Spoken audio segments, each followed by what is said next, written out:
മുഖ്യമന്ത്രി പിണറായി വിജയന് ശരിക്കുള്ള പണി കിട്ടിയിരിക്കുകയാണ്. നിലവിൽ തന്നെ ഹൈക്കോടതി പല വിഷയങ്ങളിലും മുഖ്യമന്ത്രിയോടും സർക്കാരിനോടും അതിശക്തമായി തന്നെ ചോദ്യങ്ങൾ പ്രത്യക്ഷമായും പരോക്ഷമായും നവകേരള സദസ്സുമായി ബന്ധപ്പെട്ട് ചോദിച്ചു കഴിഞ്ഞു. ഷൂയർ എങ്ങനെ വധശ്രമമാകുമെന്നും നീതി എല്ലാവർക്കും അവകാശപ്പെട്ടതെന്നും നേരത്തെ കോടതി പറഞ്ഞിരുന്നു. മാത്രമല്ല, നവകേരള സദസ്സിനായി മതിൽ പൊളിക്കുന്നത് എന്തിനാണെന്നും ഹൈക്കോടതി ചോദിച്ചിരുന്നു. മുഖ്യമന്ത്രിയുടെ നേരെ ആരെങ്കിലും പ്രതിഷേധിച്ചുകൊണ്ടിറങ്ങുമ്പോൾ അവരെ കൈകാര്യം ചെയ്യാൻ ഇറങ്ങുന്ന ഡിവൈഎഫ്ഐക്കാരുടെ പ്രവർത്തനത്തെ ജീവൻ രക്ഷാ പ്രവർത്തനമെന്നാണ് മുഖ്യമന്ത്രി വിശേഷിപ്പിച്ചത്.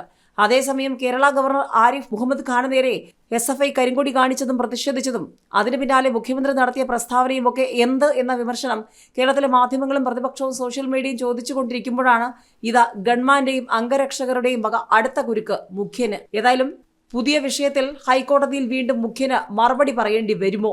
മുഖ്യമന്ത്രി പിണറായി വിജയനും മന്ത്രിമാർക്കും ശരിക്കുള്ള പണി ഇനിയാണെന്ന് വ്യക്തമാവുകയാണ്. ഒരു വശത്ത് ഹൈക്കോടതി അതിശക്തമായി നവകേരള സദസ്സുമായി ബന്ധപ്പെട്ട ചില ചോദ്യങ്ങൾ ചോദിക്കുകയാണ്. ഇതിനിടയിൽ കേരള ഗവർണർക്ക് നേരെ കരിങ്കടി പ്രയോഗവുമായി ഇറങ്ങിയ SFI ഗവർണറെ സർവകലാശാലകളിൽ കാലുകുത്തിക്കില്ലെന്ന് പറഞ്ഞ SFIക്കുള്ള മറുപടിയുമായി ഗവർണർ കോഴിക്കോട് തന്നെ ക്യാമ്പ് ചെയ്യുന്നു. ഇതിനിടയിൽ മുഖ്യമന്ത്രി പിണറായി വിജയന്റെ നവകേരള സദസ്സിന് ബദലായി യാത്ര നടത്തിക്കൊണ്ട് കോൺഗ്രസ് ഒരു വശത്ത്, മറുവശത്ത് കത്തോലിക്ക കോൺഗ്രസ് ഗ്ലോബൽ സമിതിയുടെ അതിജീവന യാത്ര. അങ്ങനെ ചോദ്യങ്ങൾ നിരവധിയാണ്. ഇതിനിടയിലാണ് മുഖ്യമന്ത്രിയുടെ ഗൺമാന്റെ പ്രോട്ടോകോൾ ലംഘനവും കോൺഗ്രസിന്റെ പ്രതിഷേധവുമൊക്കെ സജീവ ചർച്ചയാകുന്നത്. മാത്രമല്ല, നവകേരള സദസ്സ് കണ്ണിൽ പൊടിയിടാനാണെന്ന് വിമർശിച്ച് പാലക്കാട് രൂപതയും രംഗത്ത് വന്നതോടെ പിണറായി വിജയന് ചോദ്യങ്ങളാണ്. നവകേരള സദസ്സിൽ മുഖ്യമന്ത്രി പിണറായി വിജയന് ഇത്തവണ വൻ കുരുക്ക്.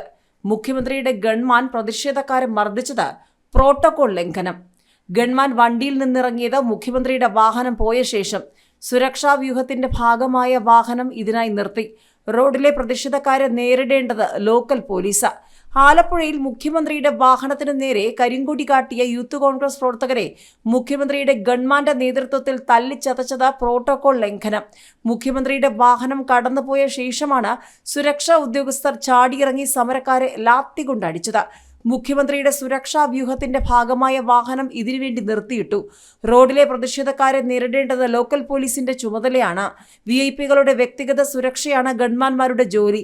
ഇത് ലംഘിച്ചാണ് മുഖ്യമന്ത്രിയുടെ ഗൺമാനും സംഘത്തിലെ മറ്റ് 3 പേരും 2 യുവാക്കളെ തല്ലിച്ചതച്ചത്. ലോക്കൽ പോലീസ് കീഴ്പ്പെടുത്തി കഴിഞ്ഞവരെയാണ് ഇവർ മർദ്ദിച്ചത്. KSU പ്രവർത്തകരെ മർദ്ദിച്ച ഗൺമാനെ അതേസമയം ന്യായീകരിച്ചിരിക്കുകയാണ് മുഖ്യമന്ത്രി പിണറായി വിജയൻ. വാഹനത്തിന് മുന്നിൽ ചാടി വീണവരെ പോലീസ് തടയുന്നതാണ് തന്റെ ശ്രദ്ധയിൽപ്പെട്ടതെന്ന് മുഖ്യമന്ത്രി പറഞ്ഞു. യൂണിഫോമിലുള്ള പോലീസുകാർ തടയുന്നതാണ് കണ്ടത്. എന്റെ കൂടെയുള്ള പോലീസുകാർ വളരെ മുന്നിലായിരുന്നു. ഈ പോലീസുകാർ തടയുന്നതാണ് കണ്ടതെന്നാണ് മുഖ്യമന്ത്രി പറയുന്നത്. കഴിഞ്ഞ ദിവസം വൈകിട്ട് 4-ന് നവകേരള ബസ് ജനറൽ ആശുപത്രിക്ക് സമീപം എത്തിയപ്പോഴാണ് സംഭവം.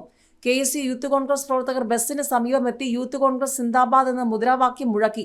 അവിടെ ഡ്യൂട്ടിയിലുണ്ടായിരുന്ന പോലീസ് ഇവരെ പിടിച്ചുമാറ്റി കൊണ്ടുപോകുന്നതിനിടെ ബസ്സിന് പിന്നാലെ വന്ന അകമ്പടി വാഹനത്തിൽ നിന്ന് മുഖ്യമന്ത്രിയുടെ ഗൺമാനും 3 സുരക്ഷാ ഉദ്യോഗസ്ഥരും ലാത്തിയുമായി ചാടിയിറങ്ങി യുവാക്കളെ തലങ്ങും വിലങ്ങും അടിക്കുകയായിരുന്നു. ഗൺമാന്റെ അടിയേറ്റ് KSU ജില്ലാ പ്രസിഡന്റ് AD തോമസിന്റെ തല പൊട്ടി. സംസ്ഥാന സെക്രട്ടറി അജയ് ജൂവലിന് പരിക്കേറ്റു. ഇരുവരെയും ആലപ്പുഴ ജനറൽ ആശുപത്രിയിൽ പ്രവേശിപ്പിച്ചു. ഇടുക്കിയിൽ നവകേരള സദസ്സിനിടെ പത്ര ഫോട്ടോഗ്രാഫറെ ആക്രമിച്ചതും ഇതേ ഉദ്യോഗസ്ഥനാണെന്ന ആരോപണമുണ്ട്. ഇതും മുഖ്യമന്ത്രി വാർത്താ സമ്മേളനത്തിൽ ന്യായീകരിച്ചു.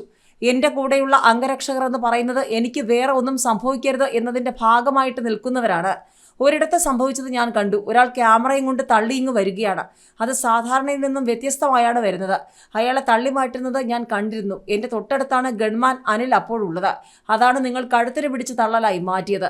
എത്രയോ ക്യാമറക്കാർ നമ്മുടെ മുന്നിൽ പ്രത്യക്ഷപ്പെടുന്നു. അപ്പോൾ അങ്ങനെ ചെയ്യാറില്ലല്ലോ.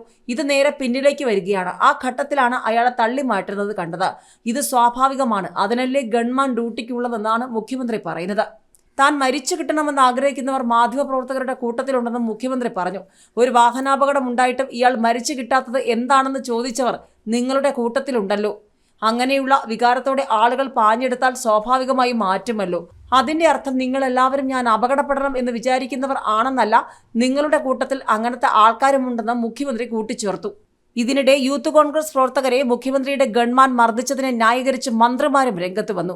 മുഖ്യമന്ത്രിയുടെ വാഹനം തടയുമ്പോഴാണ് പോലീസ് ഇടപെടുന്നതെന്നും കരിങ്കൊടി പ്രതിഷേധത്തെ ആരും എതിർക്കുന്നില്ലെന്നും മന്ത്രിമാർ പറയുകയാണ്. വാഹനത്തിന് മുന്നിൽ ചാടി വീഴുമ്പോൾ അപകടമുണ്ടായാലോ എന്ന ആശങ്കയാണ് മന്ത്രി K. രാജൻ പ്രകടിപ്പിച്ചത്.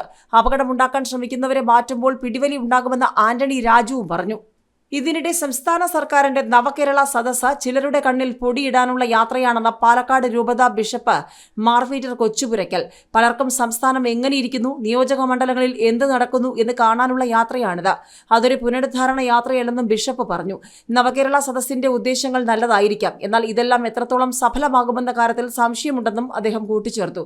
കത്തോലിക്ക കോൺഗ്രസ് ഗ്ലോബൽ സമിതി കാസർഗോഡ് നിന്നും തിരുവനന്തപുരത്തേക്ക് നടത്തുന്ന അതിജീവന യാത്രയ്ക്ക് മണ്ണാർക്കാട് നൽകിയ സ്വീകരണ സമ്മേളനം ഉദ്ഘാടനം ചെയ്യുകയായിരുന്നു ബിഷപ്പ്.